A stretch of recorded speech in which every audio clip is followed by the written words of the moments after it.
The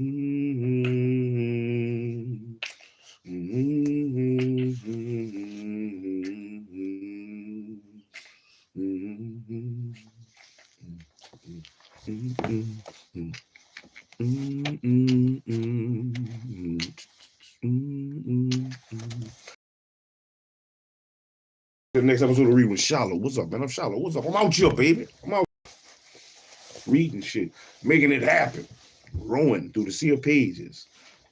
And today, we in for a new one, man. We already got a new sea of pages ready to be rolled through.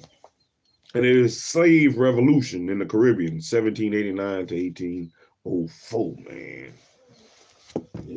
Slave Revolution.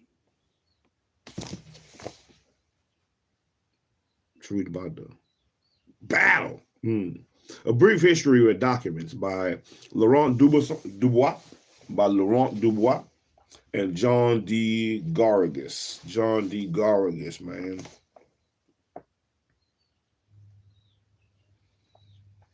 You know, we reading about all this other stuff, you know. Let's read about the slaves. Turn it up. It's up there and it's stuck there. Ain't no coming down. Oh, yeah. That's what I want to read. Yeah, them boys about that. They stood on business. Oh, man. Yeah, we're going to see, man. You know, I haven't read these other slave novels and stuff like that, you know. Or books with regards of slave life and things of that already. And I've gone into some of that history. Now it's time to go into some of the good history. Not just being subservient, but uprising and being superior and on top. Man. All right, the slave revolution in the Caribbean right now is one of the closest things. Well, I haven't read it, but just my first thought before I read it is like one of the closest things that we may have to the Maccabees in our time. Hey, keep your bullshit to yourself. Dash didn't. Keep your bullshit to yourself. Revolution. Yeah, but we're going to keep going with the revolution. But I think it's because the Maccabees led a revolution for the what we celebrate as the Feast of Dedications or Hanukkah. So the Haitian or the slave revolution in the Caribbean, you know, which is one that, you know, these are things that really don't get spoken of. Let's see what it's talking about. The Bedford Series in History and Culture. Advisory editors, you know, Lynn Hunt, David W. Blight, Bonnie G. Smith, Natalie Zeman Davis, Ernest R. May. For publication, praise for slave revolution in the Caribbean, 1789 to 1804. This is the most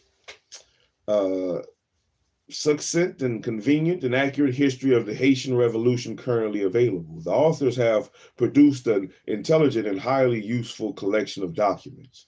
Many virtually inaccessible and conveniently translated them for the English-speaking audience. You know, their ability to contextualize the events of the revolution briefly is simply exemplary. Frank Knight, Johns Hopkins University. We already read about them in the apartheid book. This is the most amazing document collection I've ever read. It is emotionally gripping, intellectually stimulating, and morally provocative. Action-packed, that's what I want, action-packed. And full of points of comparisons to history of slavery and freedom everywhere. Evan Hellefeller.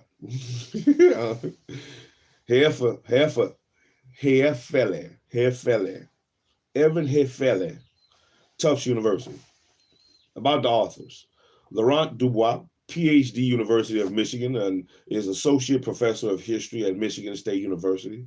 His book, A Colony of Citizens, Revolution and Slave Emancipation in the French Caribbean, 1787 to 1804 and 2004, won the American Historical Association Prize in Atlantic History and John Edwin Fagg Award, and the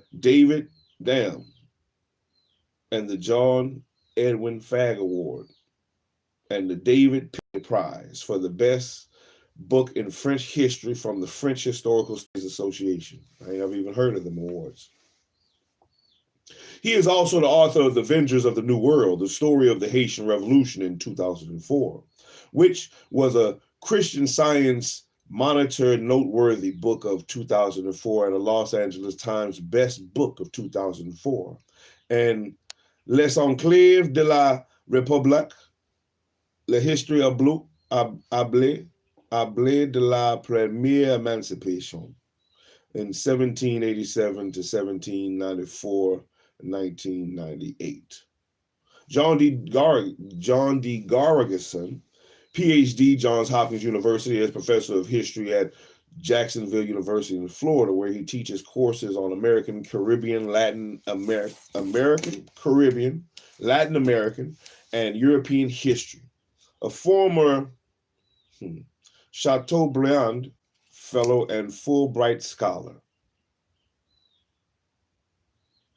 He has published the Pre-Revolutionary Haiti in the Americas, French Historical Studies, Slavery and Abolition, and the Journal of Caribbean History. He is at work on a monograph entitled Before Haiti, Race and Citizenship in French Saint Domingo. We're going to see what's going down with this book. Slave Revolution in the Caribbean, 1789 to 1804, A Brief History of Documents, by Laurent Dubois and John D. Garrigus. John D. Garrigus. I want the action pack. That's what I want, the action pack. Where is the intellectually stimulating?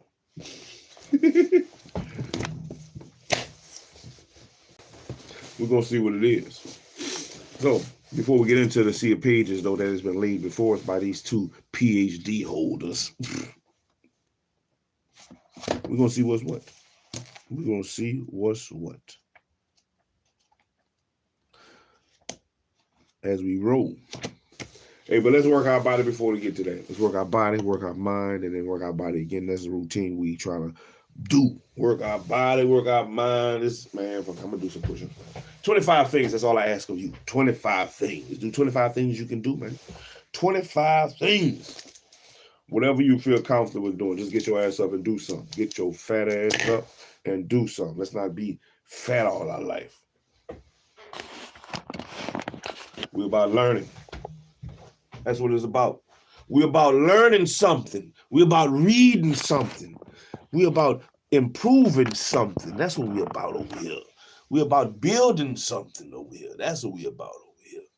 Doing some shit. Getting off your ass and doing something.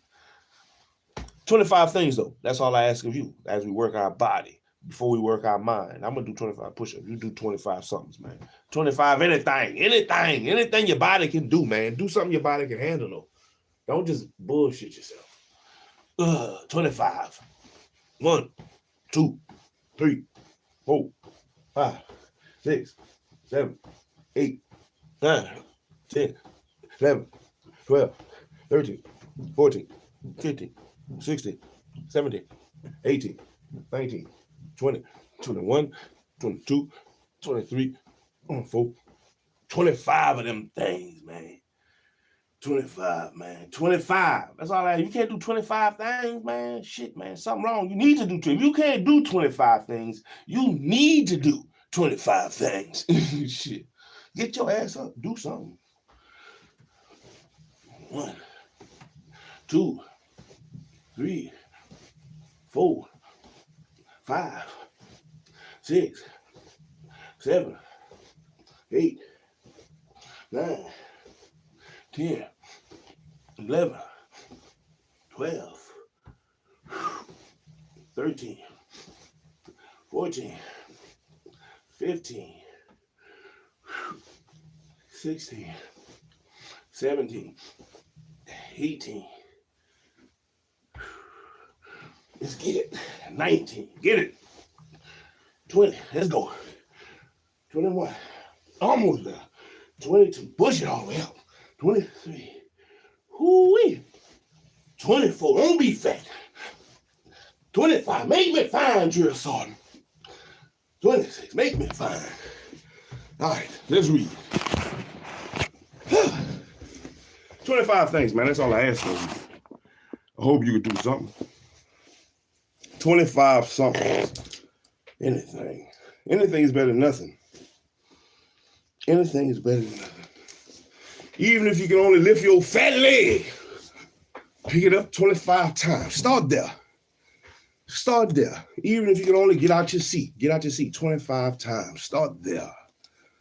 Start wherever you can start. Just do something. 25 things. All right.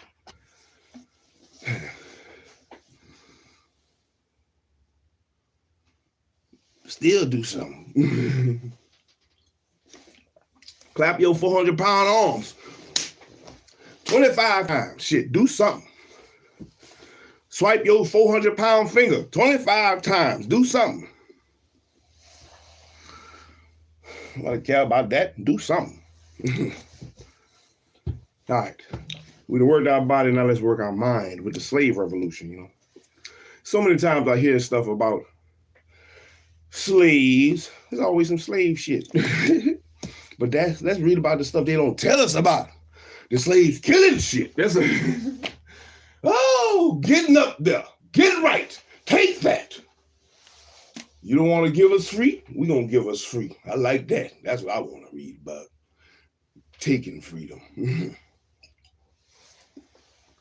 Take your freedom. Revolt. Let's see. And let's see how the slaves did it. Let's see. What is the history? Because there's some good history right here. There's some good history. They say that the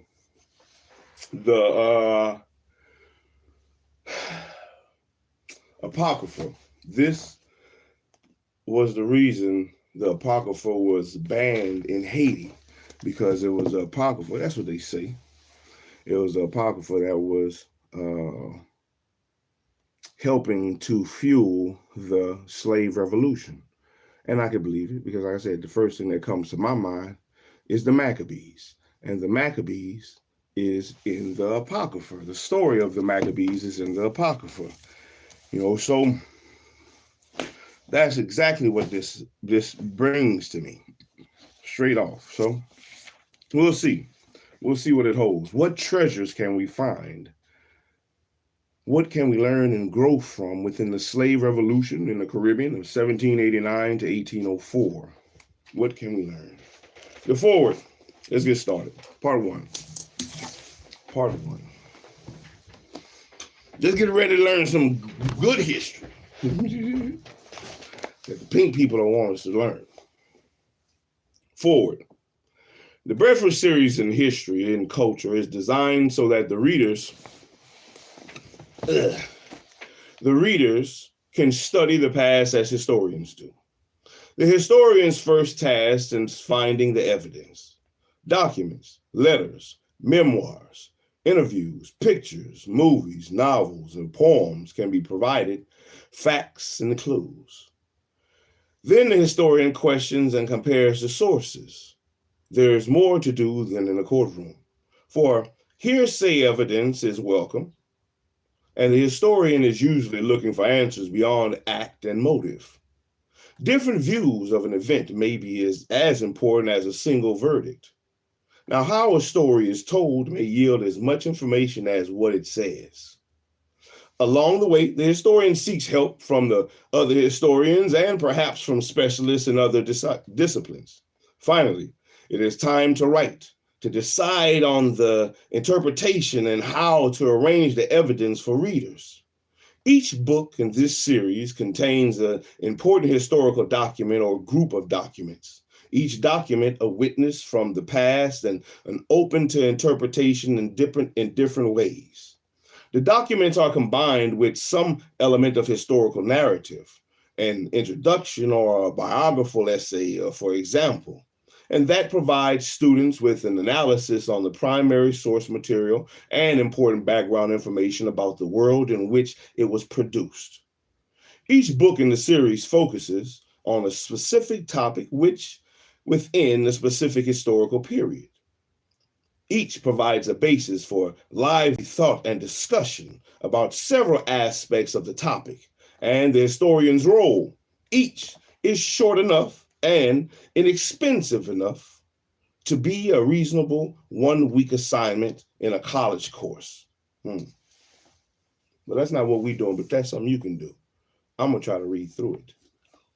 But, hey, this is something that, like I said, is put to be able to be that way. So you could take each section piece by piece and actually dive into it if you really want to. Whether as classroom or personal reading, each book in the series provides firsthand experience of the challenge and fun of discovering, recreating, and interpreting the past.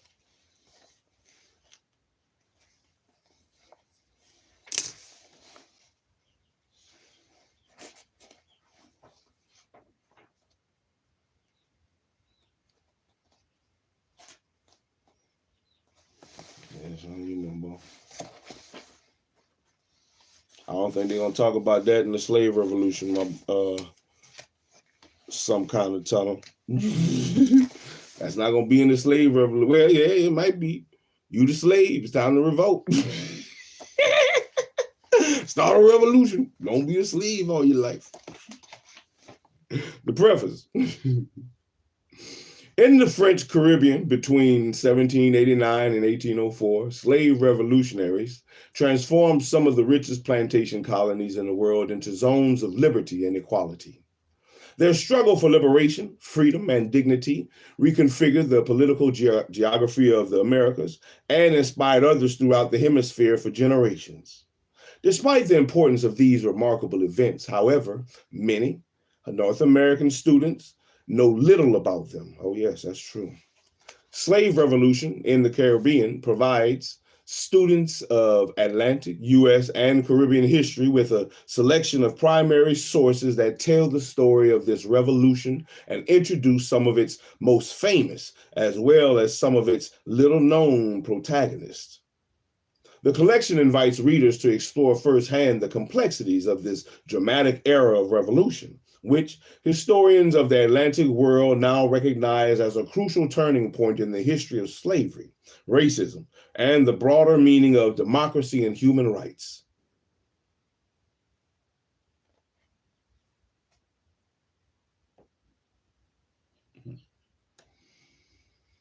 The documents in this collection include published accounts as well as laws and legislative debates, but also a number of archival sources. Most of these materials are known only to specialists, and many are published in English for the first time here. And through firsthand descriptions of colonial society and the revolts that destroyed it, students will learn how these revolutionaries won their freedom, transforming the colonial policies of the powerful French Empire in the process. They will hear the voices not only of witnesses to the revolt, but also those of insurgents themselves. After winning freedom, former slaves struggled to define and consolidate it. And the collection presents students with a variety of perspectives on this pivotal struggle. Eventually, ex-slaves took up arms again to defend their freedom against new French government policies. The collection concludes with a range of accounts of the wars that led to re-enslavement in Guadeloupe and the creation of the new nation of Haiti in 1804. These complex and diverse struggles, rife with contradictions, define the age of revolution, and throughout the collection, students will see how they forced observers throughout the broader Atlantic world to respond and reconfigure their views about slavery and freedom. Oh, we gotta watch these niggas. Oh, these niggas revolting and hated. We gotta watch them.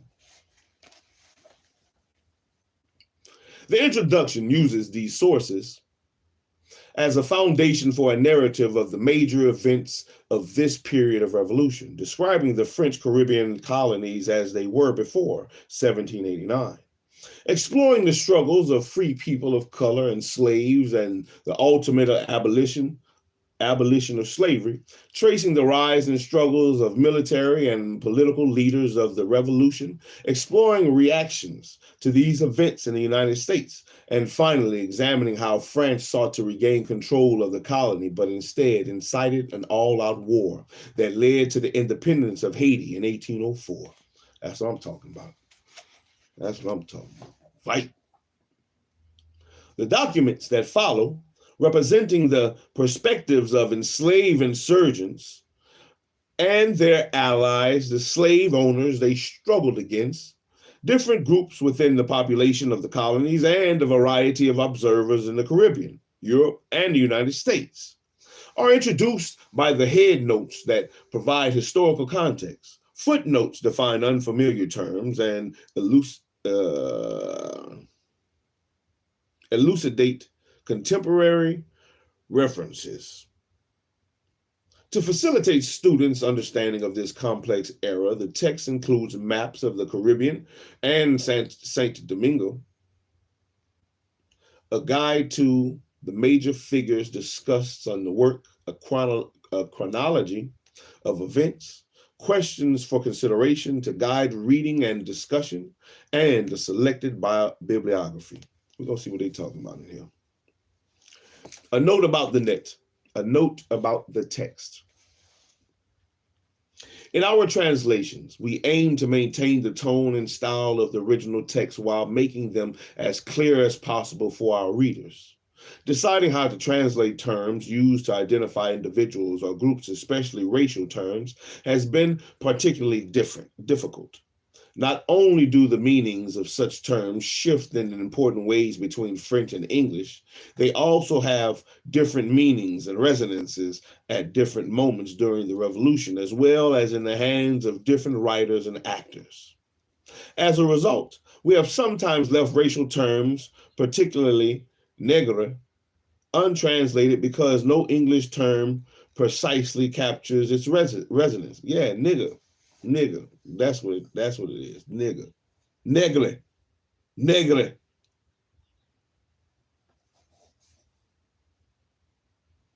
Nigre. Nigre. It could be translated as either Negro or black. Nigre. But it was often a synonym for slave, and therefore could have a distinct political meaning, especially during the Revolution. Writers and lawmakers who used nigre instead of noir, black, were making important implications. Yeah, the nigre. We have therefore left the word in French in the documents to remind our readers how political and social contexts infuse such terms with particular meanings. And in 1792, the French revolutionary government introduced the new Republican calendar, intended to announce and exemplify the dawn of a new age. The Haitian government did the same thing in 1804. The French revolutionary calendar began with year one in September 1792 with the establishment of the French Republic. And subsequent calendar years began in September also. The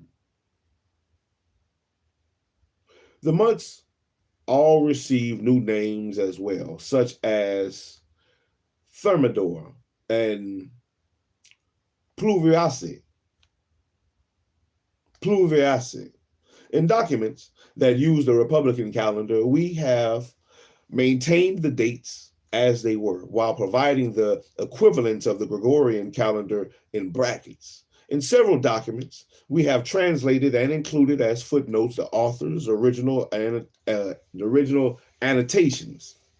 These are indicated with asterisks. We have also included our own numbered notes to clarify or provide context to certain words or passages. Acknowledgements. Shalom, everybody. Shalom. Like, comment, subscribe, tell your people. Shout out here reading shit. Acknowledgements. We would like to extend our deepest thanks to those who have accompanied us as we have put together this collection. Patricia, Rosie, and Lynn Hunt first invited us to contribute to the Bedford series, and Shannon Hunt has marvelously shepherded the manuscripts from its early drafts through to its final form. We were lucky to have encouraging and insightful reviewers comment on the manuscript. Edward L. Cox, Rice University, Evan Herfele, Tufts University, Eric Martin, Lewis Clark State College, David P. Garrigus, University of Florida, Franklin W. Knight, Johns Hopkins University, and Jeffrey Shumway, Brigham Young University. Our thanks go to Sue Peabody, who shared with us a translation of one of the documents reproduced here. At Michigan State University, Eric Duke helped us to format the manuscript, and Monica Del Val skillfully reread and corrected some of our translations. A grant from the Sesquicentennial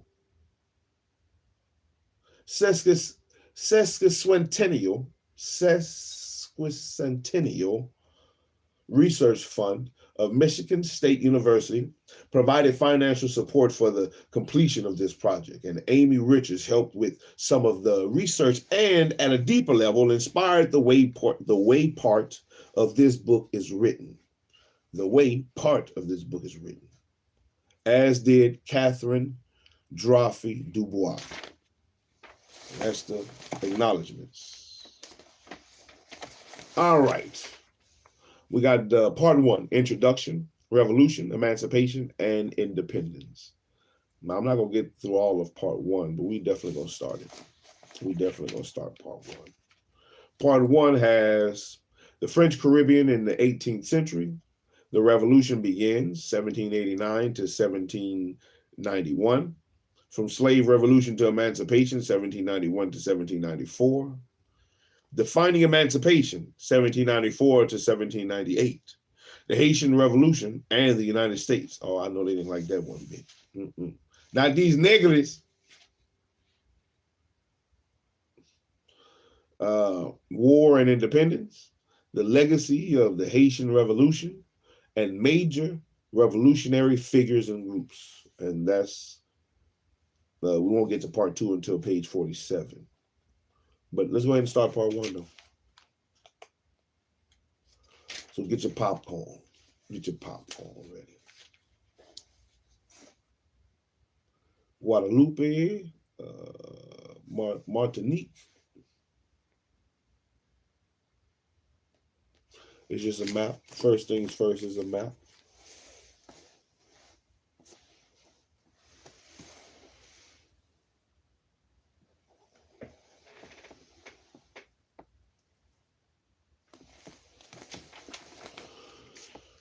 The Caribbean in the Revolutionary Era. Caribbean, the Caribbean is the Caribbean, but I'll be thinking of Pirates of the Caribbean whenever I say Caribbean. I've always said Caribbean. But part one, Introduction, Revolution, Emancipation, and Independence. Revolution, Emancipation, and Independence, which are things that America does not want. This land does not want the things to happen here that happen there. No. They do not want a slave uprising. They do not want a disaster caused by the denizens of the land.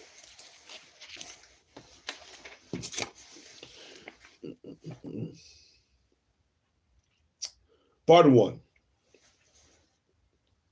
In the wake of Columbus's crossing the Atlantic in 1492, trade between Europe, America, and Africa profoundly transformed economies and societies on all three continents. As indigenous civilizations were conquered and decimated, colonists in some parts of the New World established plantations focused on the production of agricultural commodities that would be consumed in Europe: tobacco, cotton, indigo, and most important, sugar. From the beginning, these plantations depended on forced labor, sometimes of indigenous captives and independent Europeans. And indentured Europeans. But planters eventually shipped millions of enslaved Africans to plantations across the Atlantic, where they worked and died to satisfy Europe's new tastes. Oh, we want some of that good shit, sugar.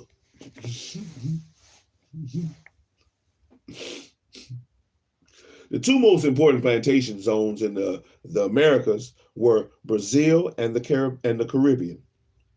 They consumed, quite literally, the vast majority of enslaved peoples brought from Africa during the nearly 4 centuries of the transatlantic slave trade.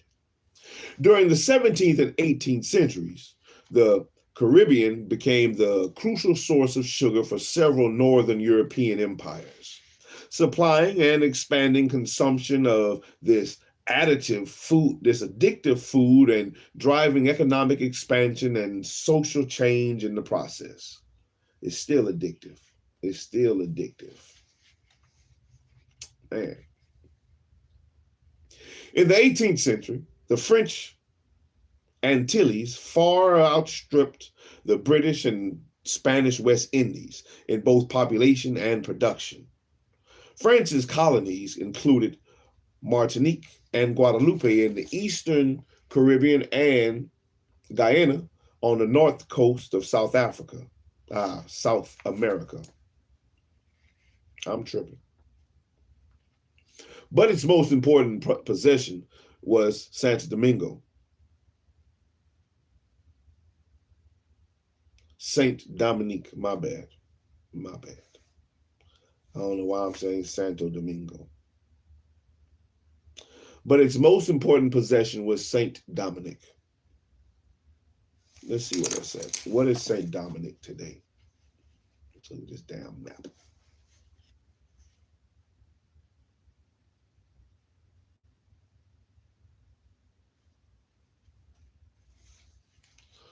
So I guess Saint Dominic was 80.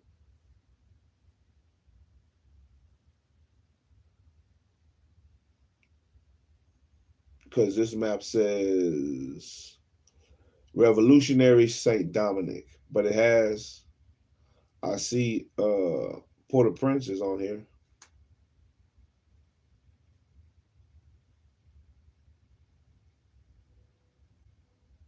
Cul-de-sac Plain, Saint Mark, Cap Francis.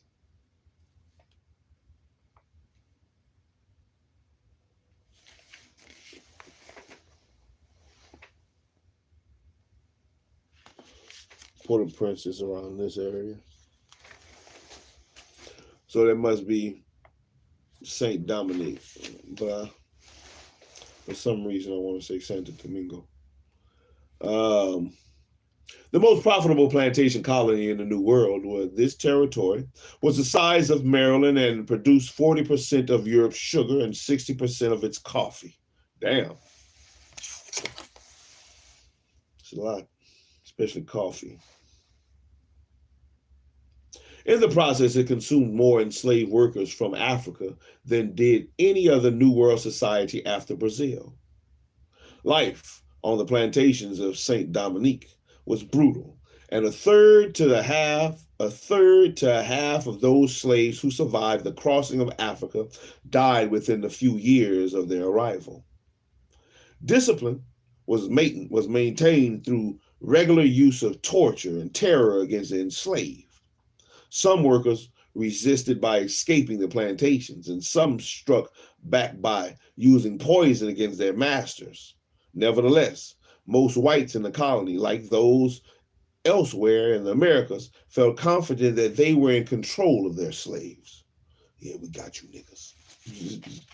That's how they felt. Got them niggas. The Negroes. The Negre. Got the Negroes. However, in August of 1791, a massive slave revolution began in Saint Dominique, launched by a carefully constructed coalition of African and island-born plantation workers. The insurrection forced France to proclaim the end of slavery throughout its empire in less than 3 years. In 1802, when Napoleon's troops attempted to restore the old colonial system, soldiers of African descent who had been French citizens for half a decade fought back in both Guadeloupe, where they were defeated by the French, and Saint Dominique, where they emerged victorious. On January 1st of 1804, their leaders transformed Saint Dominique into the independent American nation. They called it Haiti, the name once used by the indigenous inhabitants. In doing so, they announced that they had not only secured their freedom and independence, but had also avenged the long-dead indigenous communities that had been decimated and enslaved after Columbus arrived. Haiti. That's good to know. That the indigenous had always called that land Haiti. Haiti was named Haiti for the indigenous.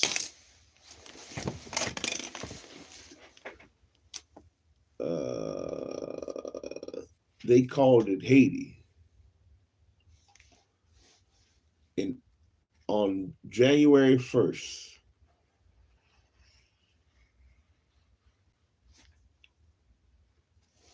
On January 1st, their leaders transformed Saint Dominique into an independent American nation. They called it Haiti, the name once used by the indigenous inhabitants.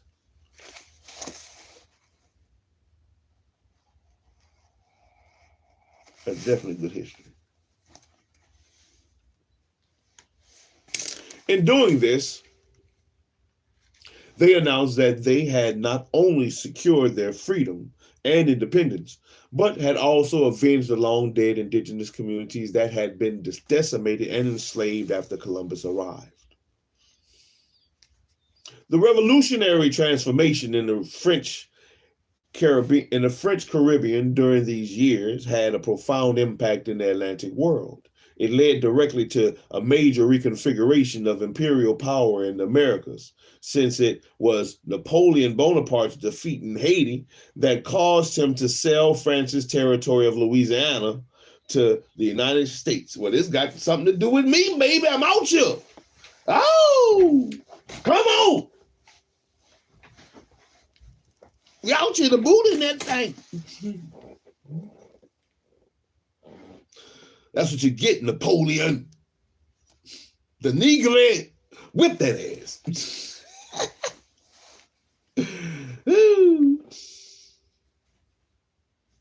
Ironically,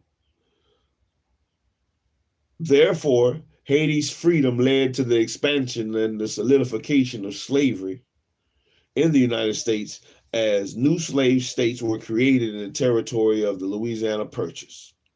The plantations and slave society in Cuba also expanded dramatically in the wake of the Haitian Revolution, providing sugar that Haiti no longer shipped across the Atlantic. And that's why a lot of, still to this day, probably, Louisiana is big on sugarcane down here. Like, that's a big thing. Ah, man, my mama lived next to a sugarcane field. Right out, we'll grab it.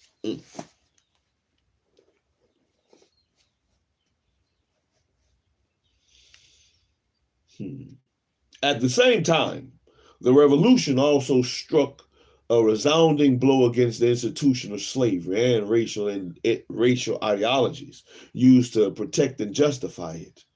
The 1791 uprising of St. Dominique is the only such revolt that succeeded in destroying slavery in the society where it took place.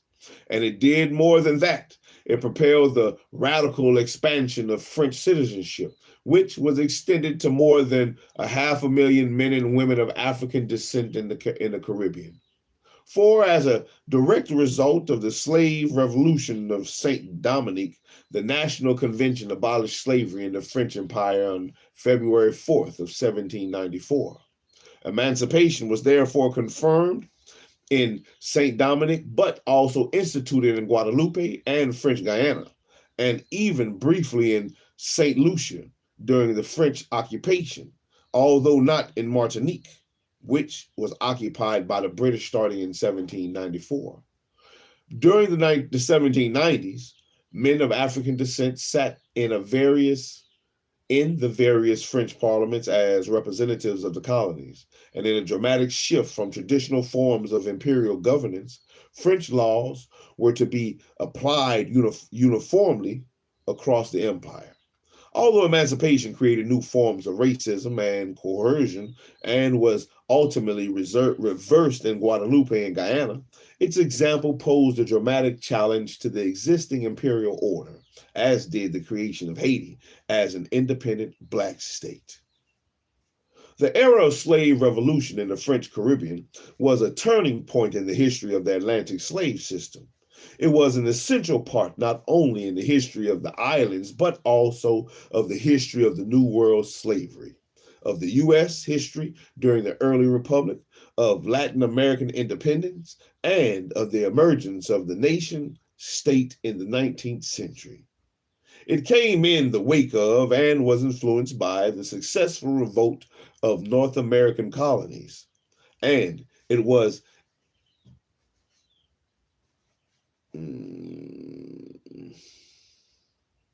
intimately tied to the revolutionary transformation of continental France during the same period.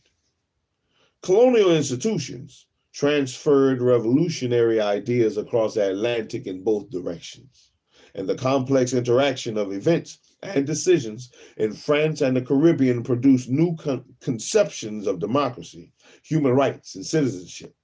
Indeed, it is difficult, if not impossible, to understand either set of transformations without understanding the other. The slave revolutions of the Caribbean, then, were an integral part of the age of revolution, whose political, economic, and cultural shock waves resonate to the present day. Man.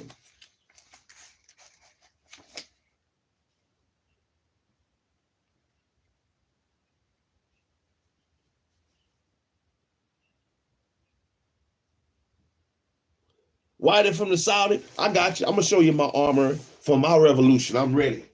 I'm ready.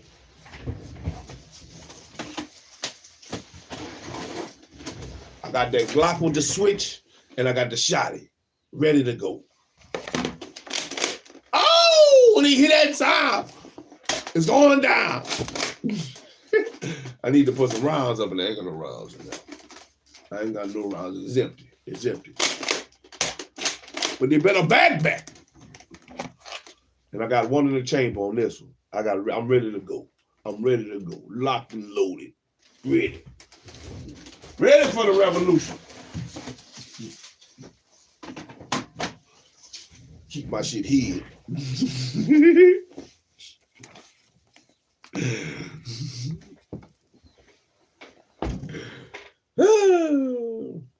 The French Caribbean in the 18th century. France established its first Caribbean outpost in 1625 on the tiny island of St. Christopher, today St. Kitts, where the English had arrived late the previous year. I don't need a armorer. We'll just take y'all's.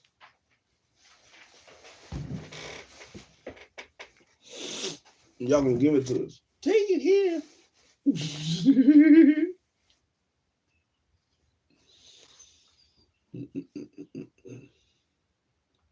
It took 10 more years for royal officials to organize the colonization of larger islands of the larger islands of Martinique and Guadeloupe, whose native Carib people had kept the Spanish at bay for more than a century. And colonists in these islands planted tobacco and very early on submitted to a ruling hierarchy, first in the form of colonization companies, and starting in 1674 under direct royal rule. Oh man, hold on. Let me read that again.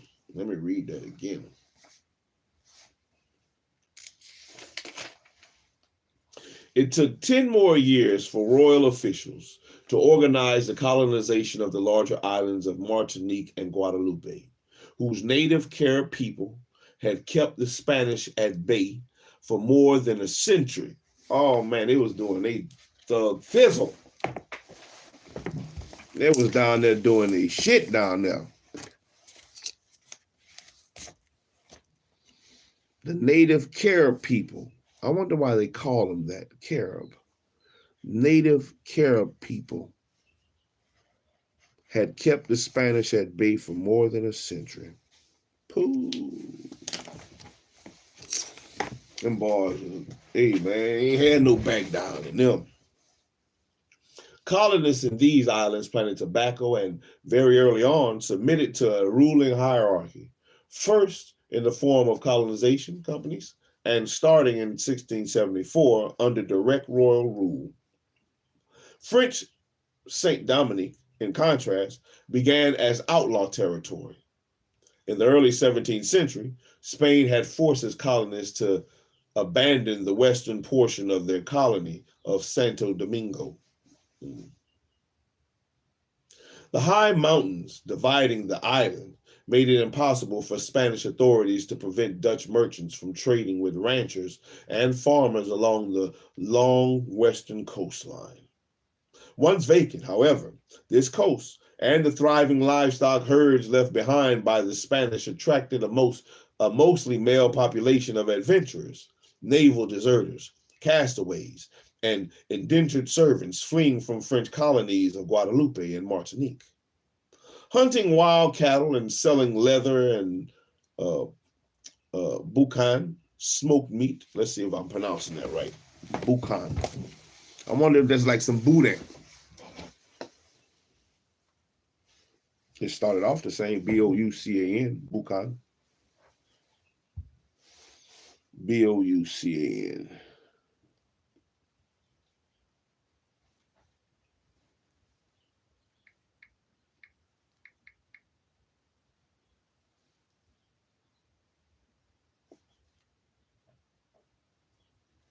Man, they call that they also call that something down there, a boucherie.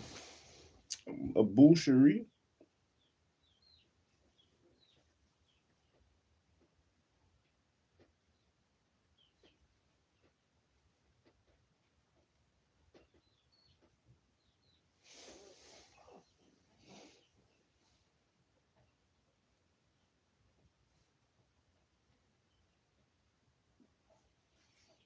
Boucan. Boucan. Pronounced boucan.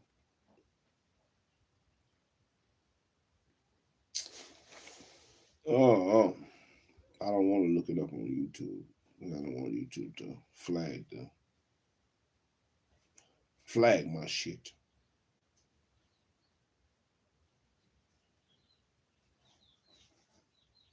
Let's see.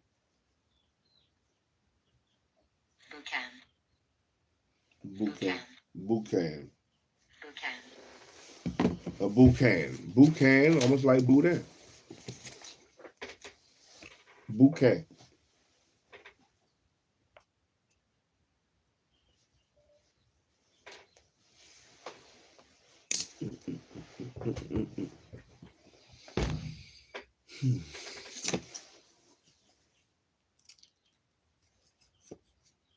There we go. hunting wild cattle and selling leather and boucan, smoked meat.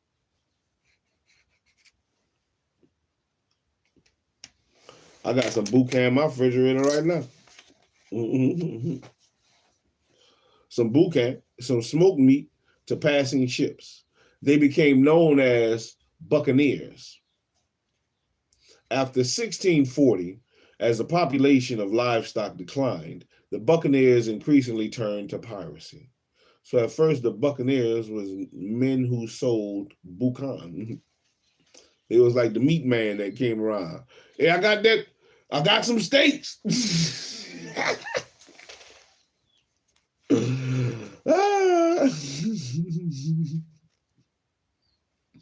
French authorities claimed leadership of these men and in 1664 sent a governor to oversee colonization of the island of Tortuga and the nearby coast of Spanish Santo Domingo. The French settlers called this island Saint Dominique. And this became the name of the colony they established on its western side. The French Navy used the buccaneers in attacks on the Spanish American forts, but also encouraged the immigration by colonists more interested in growing tobacco, indigo, and sugar. In 1690s, French authorities began giving naval commissions to pirate chiefs to get them to disband their crews. Some of the wealthiest used the looted Spanish silver to buy the land and slaves they needed to become planters. Man, that sounds like some shit from Luffy. Well, that sounds like some shit from Luffy. How they took some of the pirates and made them warlords.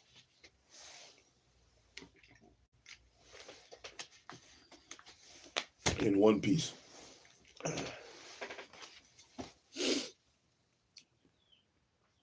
St. Dominic followed a trajectory already traced in Martinique and Guadeloupe, where planters tried a variety of different crops, but ultimately focused on sugar. The exigencies of sugar production would shape life in all three colonies during the 18th century. Unlike tobacco or cotton, sugar must be dramatically transformed after it is planted and harvested. After 9 to 15 months of growth, ripe sugar cane must be crushed within a few days of being cut, or the sugar produced will be an inferior quality. The cane juice must then be expertly boiled and processed for days before the sucrose solution will crystallize. For this reason, even as early as 1700, a sugar plantation was as much a factory as a farm. Man, it was treating sugar like crack. We are reading Slave Revolution in the Caribbean, 1789 to 1804. A Brief History with Documents by Laurent Dubois and John D. Garrigus.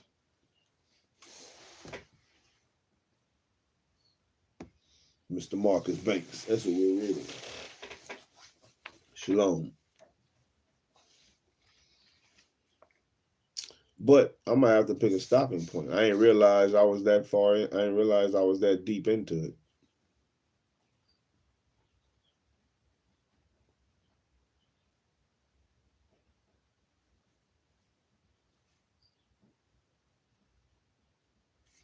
Yeah, I didn't realize I read for that long. I was trying to get to the next section, the actual section, but it's going to be a minute before we get to the next section. Definitely a couple pages, and I'm not reading it. We're almost an hour up. I'm going to finish reading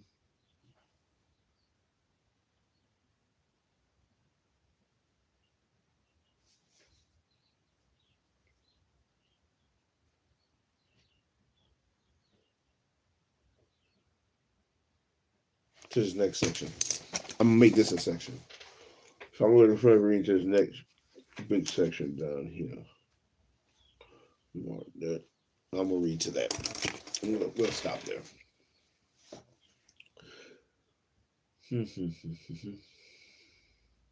For this reason, even as early as 1700, a sugar plantation was as much a factory as a farm.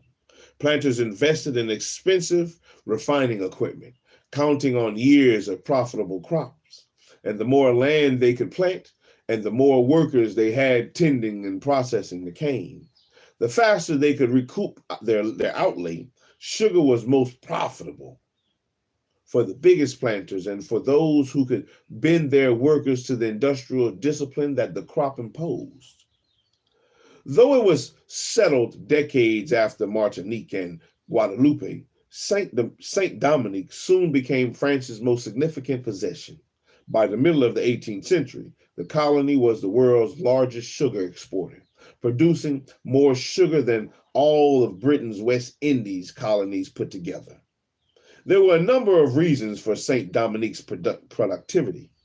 The colony was 10 times as large as Martinique and Guadeloupe combined, and its fertile coastal plains were large enough for 18th century sugar estates to reach their maximum size.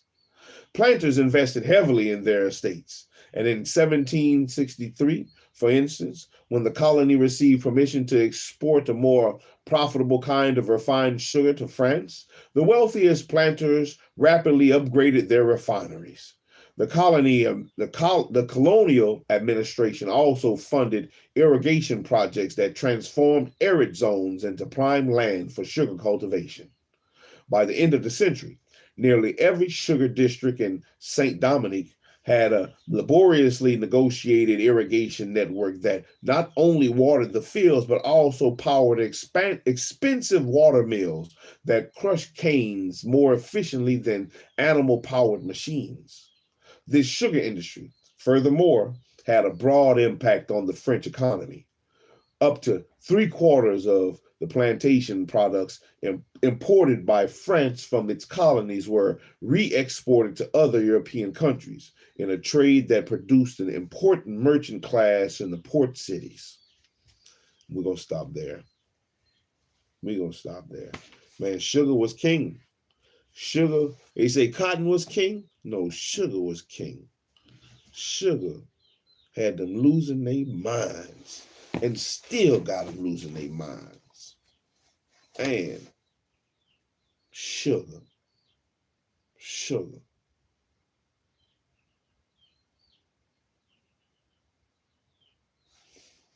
Y'all want to, boycott something? Boycott sugar.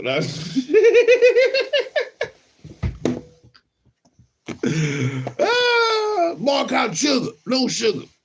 Watch how fine you be.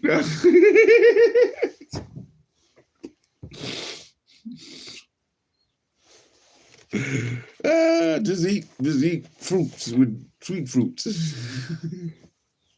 we give up sugar. Ooh, we in for a treat. We're gonna see a difference. Oh, it's all good, baby. Catch it on the back end, Marcus. Catch it on the back end. Yeah, catch it on the back end. We just started. We are 11 pages into the book. 11 pages into the book. And maybe if I had a set time, it's nothing to be late about. I didn't have a set time. When I wake up, man, I'll be up already. I'll be up earlier than when I start reading, honestly. I'll be bullshitting. I should read as soon as I get up. But I'll be right there in the dark thinking and scrolling. That's when I look and check my shit. If I got emails or something, while my boys sleep, sitting in the dark. Get up, check my house. Make sure ain't no interlopers or intruders.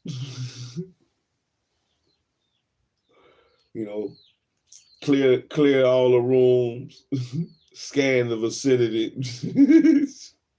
I haven't walked the grounds of the compound yet. I need to let the chickens out.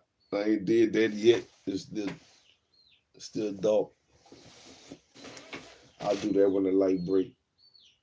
About another. It's not even 6 yet.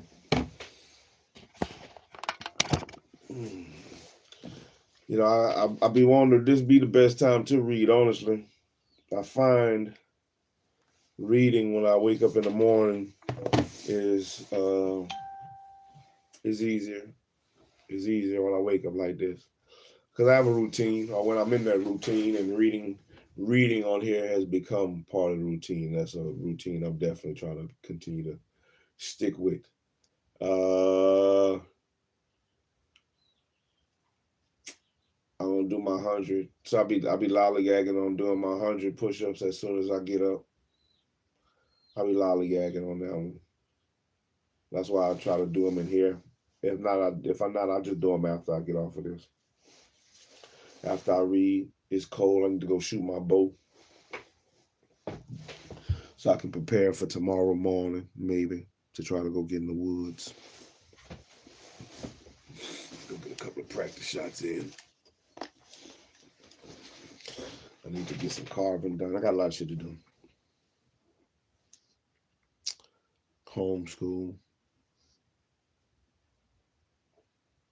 What's today? It's Sunday. No homeschool today. What am I gonna say? Yeah, but I'll be late. I'm trying to build up.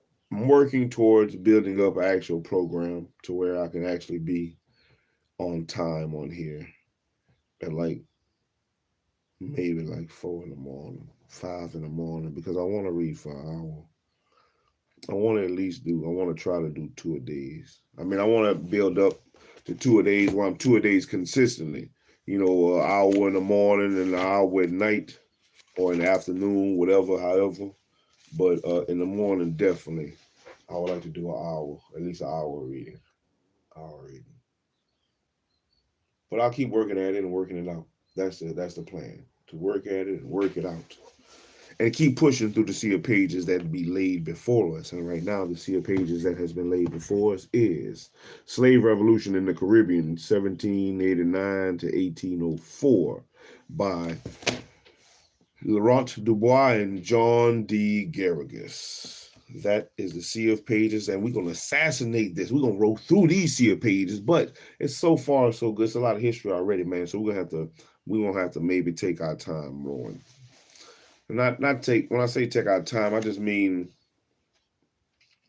I might have to find a better pace for myself in reading. I got to find a better pace for myself so that way everything can be heard correctly and understood correctly, so we can get the full grasp of the things that are happening in the Caribbean during this time period, and what the slaves, the indigenous people, all that such and such went through, what the purposes of these people were being there, so we can actually see the treasures and the underlying things that may be going on. Because sugar, man, these people is like crack addicts. You got to understand, man. They're like crack addicts on the sugar. And they is pretty much doing whatever for the sugar, man. We need more.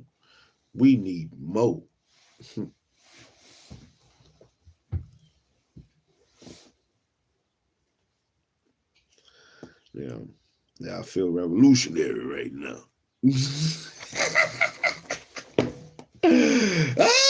Them pink people don't like when niggers read. So, man, I'm going to do my revolutionary part and read. I'm going to read to my people, man, the way they didn't want Nat Turner to do. I'm going to read, So, hey, they did it in Haiti. I'm going to do my part in the revolution. What's up, baby? I'm out here. SHILO Hammer, destroyer of worlds, doing my part. The revolution is televised, baby. I'm bringing it to your ears, to your doorstep, through YouTube. I'm out here. Oh, about you. Yeah, but I like some you know, I just don't want to read about the being held down shit. Let's read about the being getting up shit. That's what they say, huh? That's what they say. The pink people tell you. Pick yourself up by the bootstrap. Them boys pick themselves up by the bootstrap and then whip y'all with it. Get that bitch! Ah, get him! I got a bootstrap for you. I got something. I got a bootstrap for your ass. They bust they with a piece of sugar cane, probably. Oh, you want sugar, huh? I got some sugar cane. Whip them boys. The Negroes came whip them boys. I like shit like that. I like some upheaval. Some upheaval and some fighting for our people shit. I like that shit. I like that. You know, that spirit, you know, that spirit, you know, people don't have that. Not like that. That's why I like the Maccabees. You know, they had that fighting for our people spirit. We're going to fight for our people, our laws, our land. Man, even the fighting died, killing them. Man, you better not come over here with that humbug. Other people fighting died, they be killed, man. They war for that shit. They war for their land and for their people. Niggas down here warring against each other for a block. Real revolution. Let's see what they really did. What can we find? What can we learn and grow from in this one? What treasures will we find as we roll our way through the sea of pages? What treasures? Because I'm going to be looking. I think I see something. I might go get my binocular.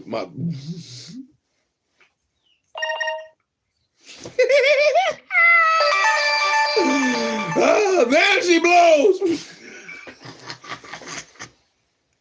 Land ho. Landing holes. I wonder if that's what the people was really saying. Landing holes. Yeah, until next time, man. Hey, like, comment, subscribe. Shalom, everybody that stopped by. You know, that caught some of the reading. Hey, catch me on the next one. Catch it on the back end. Like, comment, subscribe. Tell your people, man. Shiloh out here reading shit, man. I'm doing my thing. We're gonna keep pushing. Shalom. I hope everybody have a wonderful day. Stay warm, everybody. You have everything that you need to succeed. So let's succeed, baby. That's all we gotta do. Get in there. Oh shit! I gotta do my 25 things. I ain't done. 5 things, man. I gotta do 25 things before I go. I need 25. Man, fuck, I'm gonna do 25 more push-ups. 25 more push-ups. Hey, let's get it in. What you gonna do? Do 25 something, baby. 25 something. 25 something. What you gonna do? Come on, bro. 25 something, do 25 something before we go. Before you hit the door.